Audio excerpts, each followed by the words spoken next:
Iran में महंगाई और मुद्रा संकट के खिलाफ भड़के विरोध प्रदर्शन ने हिंसक रूप ले लिया और अब तक कम से कम 62 लोगों की मौत की बात सामने आ रही थी, जबकि 2300 से ज्यादा गिरफ्तारियां भी हुई। Supreme leader Ayatollah Ali Khamenei प्रदर्शनकारियों को आतंकवादी बताते हुए सख्त कार्रवाई करने के संकेत दे रहे हैं, तो वहीं अमेरिकी प्रेसिडेंट डोनाल्ड ट्रंप ने चेतावनी दी है कि अगर ईरान ने लोगों पर गोली चलवाई तो अमेरिका इसका जवाब देगा।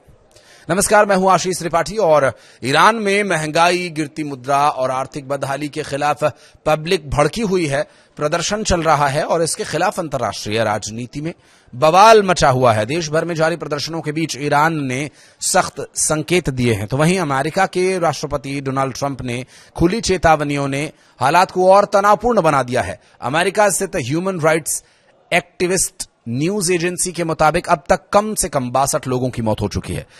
2300 से अधिक लोगों को गिरफ्तार किया जा चुका है।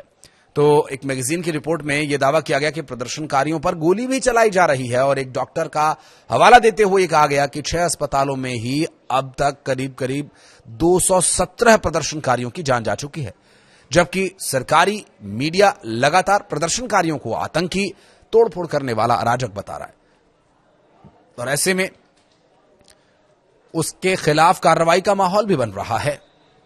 ईरान के supreme leader Ayatollah Ali Khamenei ने ट्रंप पर तीखा हमला बोलते हुए कहा कि अमेरिकी राष्ट्रपति के हाथ ईरानियों के खून से सने हुए हैं।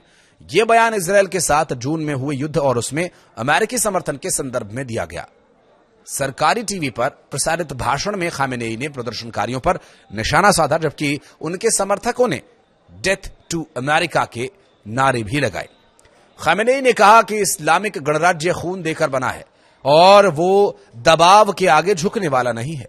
उन्होंने यहां तक भी दावा किया कि ट्रंप का अंजाम भी उसी तरह से होगा जैसा 1979 में ईरान के शाह का हुआ था। दूसरी ओर ट्रंप ने हालात को लेकर बेहद आक्रामक रुख भी अपनाया हुआ है। उन्होंने कहा कि ईरान बहुत बड़ी मुसीबत में है। ईरान की सरकार के लिए अच्छा यही होगा कि वो प्रदर्शनकारियों पर गोली चलाना शुरू भी ना करे, नहीं तो अमेरिका भी गोली चलाएगा। ट्रंप ने स्पष्ट किया कि इसका मतलब जमीनी सैन्य कार्रवाई नहीं होगी, लेकिन ईरान को जहां दर्द होगा वहीं चोट दी जाएगी। एक इंटरव्यू में उन्होंने यह भी संकेत दिया कि 86 वर्षीय खामेनेई शायद देश छोड़ने की तैयारी में हों। प्रदर्शनों को दबाने के लिए ईरान ने देशव्यापी इंटरनेट शटडाउन लागू कर दिया है और इंटरनेट मॉनिटर, नेट ब्लॉक्स और एमनेस्टी इंटरनेशनल ने इसे मानवाधिकारों का गंभीर उल्लंघन भी बताया। एमनेस्टी के अनुसार इंटरनेट बंद करने का मकसद हिंसा और मौतों की असली तस्वीर दुनिया के सामने आने से रोकना है या छिपाना है, जो भी आप इसे अपने विवेक के अनुसार कहें। नॉर्वे स्थित एनजीओ ईरान ह्यूमन राइट्स ने बताया कि मरने वालों में कम से कम 9 बच्चे शामिल हैं।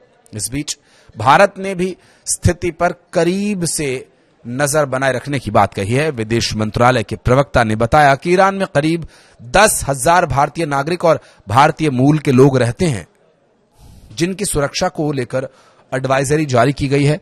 तेहरान समेत कई बड़े शहरों में हजारों लोग सड़कों पर उतर करके तानाशाह मुर्दाबाद जैसे नारे लगा रहे हैं और यह प्रदर्शन साल 2022-23 में महसा अमीनी की मौत के बाद हुए आंदोलनों के बाद सबसे बड़ा आंदोलन माना जा रहा है। साल 1979 की इस्लामिक क्रांति के बाद सत्ता के लिए यह सबसे बड़ी चुनौती के रूप में भी देखा जा रहा है।